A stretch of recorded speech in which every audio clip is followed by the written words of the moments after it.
નમસ્કાર દર્શક મિત્રો, ખબર છે .com પરથી હું દૃષ્ટિ આપ સૌનું સ્વાગત કરું છું. દર્શક મિત્રો, સૂજીનો શીરો તો તમે ઘણી બધી વાર ખાધો હશે. સૂજીના થેપલા પણ કદાચ તમે ટ્રાય કર્યા હશે, પરંતુ આ રેસીપી કંઈક અલગ છે. જો તમે ટ્રાય કરશો તો ચોક્કસપણે તમારા ઘરના દરેક સભ્યને આ ખૂબ ભાવશે. તો સૂજીમાંથી આપણે ઘણી બધી વસ્તુઓને ખાઈ ચૂક્યા છે, પરંતુ જો તમે ઈચ્છો તો ઘરે રહીને સૂજીનો સ્વાદિષ્ટ પાપડ તમે બનાવી શકો.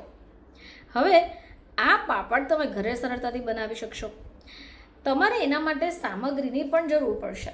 હવે એમાં તમને જોઈશે સૂજી, જીરું, મીઠું અને તેલનું મિશ્રણ. હવે જાણીશું કે આ સૂજીના પાપડ કઈ રીતે બનાવી શકાય. તો સૌથી પહેલાં તમારે પાણીને ઉકળવા મૂકી દેવાનું છે. આ પાણી ઉકળી જાય એટલે એમાં તેલને એડ કરો અને તરત જ સૂજીનું મિશ્રણ નાખી દો. તમારે ધીમે તાપે સતત આ મિશ્રણને હલાવતા રહેવું પડશે. ધ્યાન રાખવું પડશે કે મિશ્રણમાં ગાંઠા ન પડી જાય.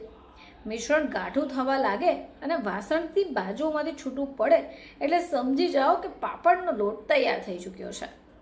હવે લોટને નાના નાના લુવામાં તમારે વહેંચી કાઢવાનું છે, જેમ આપણે નોર્મલ પાપડ બનાવતા હોય બસ એ રીતે. હવે દરેક લુવાને ગોળ આકાર આપવાનો છે. હવે તમારે 2 પોલિથીન અથવા પ્લાસ્ટિકની શીટ લઈ લો. એની વચ્ચે આ લુવાને મૂકી દો. એટલે કે પહેલાં એક પ્લાસ્ટિકની શીટ, એની ઉપર લુવો અને એની ઉપર બીજી શીટ. હવે તમારે વેલણથી પાતળી રોટલી વણી કાઢવાની છે.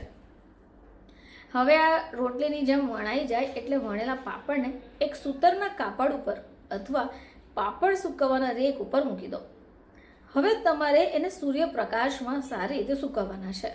જો સૂર્યપ્રકાશનો સમય ન રહેતો હોય તો તમે પંખાની હવામાં પણ સૂકવી શકો. પાપડ સંપૂર્ણ કડક થાય બાદમાં જ તમારે એને એક એરટાઇટ કન્ટેનરમાં ભરીને સંગ્રહ કરવાના છે.